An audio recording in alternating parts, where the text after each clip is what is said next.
Hello, my name is Meredith Collum and I am a physician assistant with the urology service at Huntsman Cancer Institute at the University of Utah. I'm going to talk to you about how to take care of yourself after surgery to remove your prostate, otherwise known as a prostatectomy. The three most important things for you to remember are: number one, to stay well hydrated after surgery. The second is to take several small walks throughout the day after surgery. And finally, number three, make sure that the Foley catheter is secured in place and doesn't get pulled on. I'm going to talk about each of these in more detail as we go along. The first part we'll talk about is your diet. It will be important for you to stay well hydrated after surgery. Try to drink at least 2 liters of clear liquids every day. This includes things like water, Gatorade or Powerade, juice, soup broths, or popsicles. It is more important to stay hydrated with fluids rather than eating solid food until your bowel function has returned to normal and your appetite returns. You may drink soda, coffee, and tea, but these beverages do not count towards your total daily goal of 2 liters. Your goal of 2 liters may be different if you have other medical problems such as heart, lung, or kidney disease. Be sure to verify your specific goal with your doctor. Staying hydrated will help prevent blood clots from forming in your urine or in your bladder, which can cause urinary retention, which means that you won't be able to urinate or empty your bladder completely. Blood clots can clog the urinary catheter, which will cause your bladder to fill with urine. It is important that the catheter is always draining urine and that the bladder does not fill up with urine after surgery. A general guideline for advancing your diet is as follows. Drink clear liquids until you start passing gas from below regularly. Once you start passing gas regularly, you may start a bland diet and continue this until you're having regular bowel movements. Bland foods are things like rice, bananas, applesauce, toast, or cream of wheat.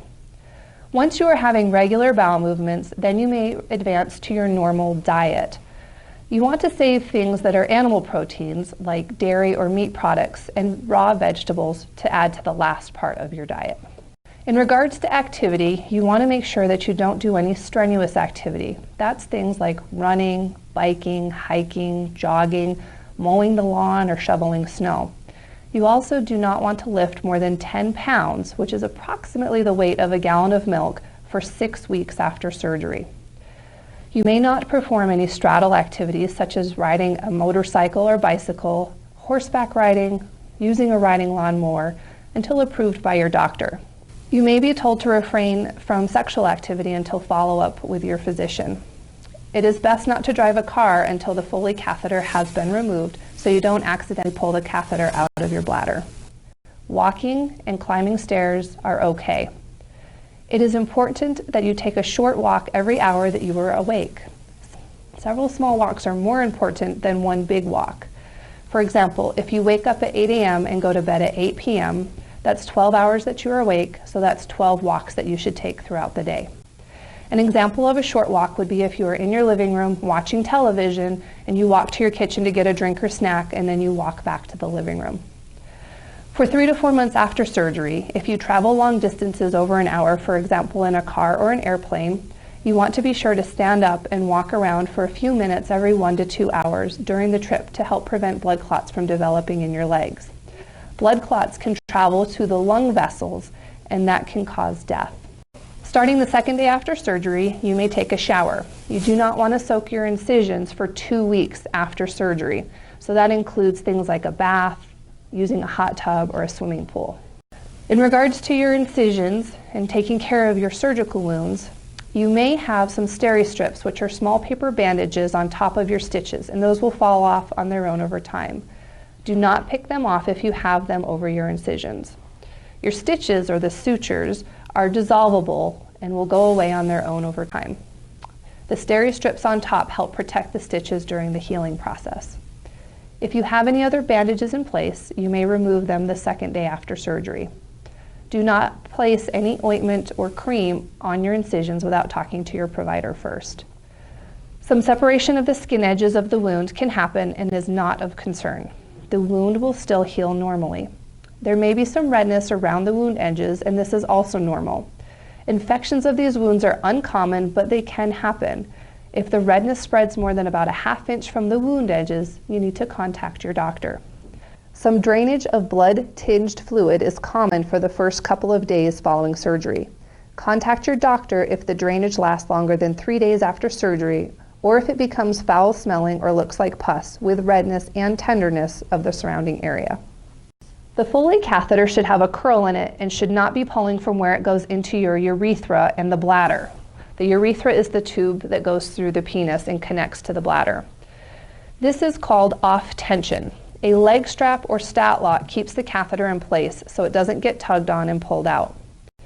Keep the drainage bag lower than the bladder because this allows gravity to drain the urine downward. Clean the catheter with soapy water once a day. Only a urologist should remove or manipulate the catheter. The catheter should not be removed for 10 to 14 days after surgery. You may apply bacitracin ointment to the tip of the penis once a day and as needed for comfort.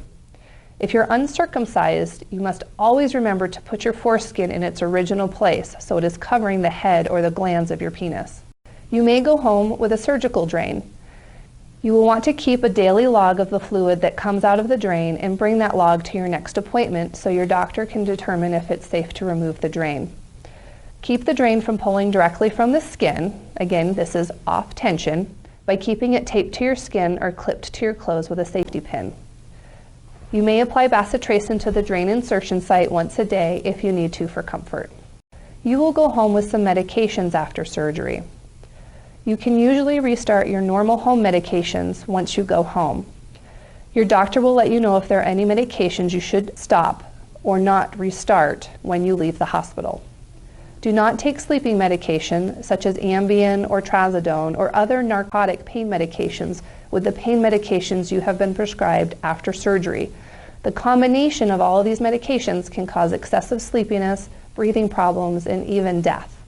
You may take your normal home sleeping and pain medications after you've stopped the pills given to you after surgery. You will be given pain medicine to go home with. Typically, you will be given Tylenol or acetaminophen to take every 8 hours for baseline pain control and a narcotic pain medication, which would require a prescription. Take your prescribed narcotic pain medication regularly for the first 1 to 2 days out of the hospital, and then take it only as needed for pain.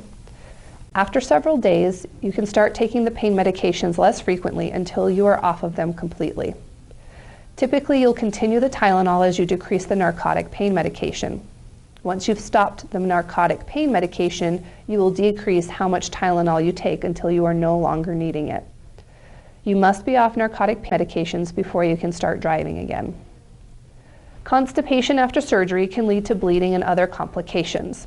It is important to take a stool softener or laxative, such as docusate, sodium, and senna, each day to help prevent constipation. Keep taking the stool medication until your bowel function is regular and you are off the narcotic pain medications. You may take additional laxatives such as Miralax or milk of magnesia as needed. These are available over the counter. You should not take any suppository medications unless approved by your doctor. These are medications that are inserted into the rectum. Do not force bowel movements as this may disrupt the surgical incisions, and do not take bulk forming agents, things like Metamucil or Benefiber, until you are having regular bowel movements and have stopped taking all narcotic pain medication. Bladder spasms can happen after surgery. They are not dangerous or harmful, but they may be uncomfortable or painful. Your doctor may prescribe a medication that helps with spasms. This medication is typically stopped the day before your Foley catheter is removed because the medication can make it difficult for you to urinate or empty your bladder after the catheter is removed. Signs of a bladder spasm are lower abdominal cramping pain, a sudden or constant need to urinate despite the catheter actually draining urine, urine leaking around the Foley catheter, or pain at the tip of the penis. You will be given an antibiotic to help prevent infection when your Foley catheter is removed. Start taking the medication the day before your Foley catheter is removed, and you'll take it for 3 days total. If you had good sexual function before surgery and had some nerves spared during the surgery, you may be given a medication to help with rehabilitation for erectile dysfunction. You will be given specific instructions about this medication if this is an option for you. If you have any questions about how to take care of yourself at home, or if you have any non-urgent concerns, you can contact the Huntsman Urology Clinic nurse during business hours so so that's Monday through Friday, 9 a.m. to 4:30 p.m., by calling the phone number that's listed on your paperwork. For emergencies or after business hours, that's like weekends, nights, or holidays, you may call the hospital operator. Again, the phone number will be listed on your paperwork, and you can ask to speak to the urologist that is on call. You need to call your doctor or go directly to your nearest emergency department if you develop any of the following symptoms: fevers over 101.5 degrees Fahrenheit, if you're unable to eat or drink anything, you have persistent nausea or vomiting, you have uncontrolled abdominal or flank pain, you develop shortness of breath or chest pain, you have swelling or pain in your legs, especially if it's only in one leg. You start passing blood clots in your urine that are larger than the size of a dime, or you have urine that looks like a diluted ketchup, real thick and bright red. You will also need to contact your doctor if the catheter stops draining or if you are unable to urinate after the Foley catheter has been removed.